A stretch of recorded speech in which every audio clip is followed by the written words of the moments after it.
सत्ता का अपना एक चरित्र होता है। अटल बिहारी वाजपेयी एक बार कहे कि सत्ता का चरित्र होता है, सरकार सरकार होती है। चाहे किसी भी नेता को आप बिठा दीजिए, उसी में कुछ नेता थोड़े बहुत अपने आप को कनेक्ट रख पाते हैं अपने सांसदों, विधायकों, नेताओं से, और कुछ हवा में उड़ने लग जाते हैं। राहुल गांधी का भी एक समय था, बहुत गजब समय था। हेमंता बिस्व शर्मा किस्सा सुनाते हैं कुत्ते के बिस्कुट वाला, हालांकि कितना सच है कितना गलत है मैं कह नहीं सकता। एक किस्सा जगदंबिका पाल से भी जुड़ा हुआ है, पहले वो आपको बता देता हूं, फिर आपको आगे का किस्सा बताता हूं।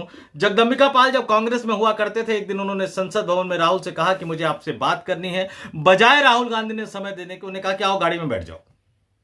अब गाड़ी में बैठ गए राहुल गांधी, जगदंबिका पाल। जैसे ही वो गाड़ी में बैठे और संसद भवन के गेट से उनकी गाड़ी बाहर निकली, तो फिर राहुल गांधी के पास एक फोन आ गया। अब उस फोन में लगे रहे।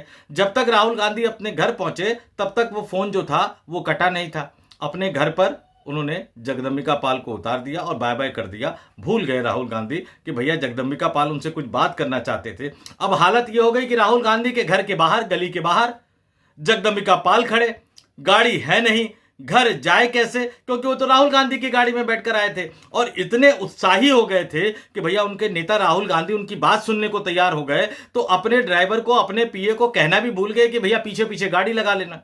फिर वो जैसे तैसे पहुंचे। वो वाला किस्सा आपके साथ साझा नहीं करूंगा, लेकिन जगदंबिका पाल पत्रकारों के भी नेता माने जाते हैं। उनके आवास पर बहुत अच्छा भोजन वो खिलाते हैं पत्रकारों को, और पकड़ पकड़ के, बहुत ही आग्रह के साथ। पुरानी पीढ़ी के नेता है, मैंने भी कई बार उनके घर पर इस आतिथ्य का आनंद लिया है। चावल, दाल, सब्जी, चटनी, अचार, आम, बहुत ही स्वादिष्ट। उसके लिए थैंक यू।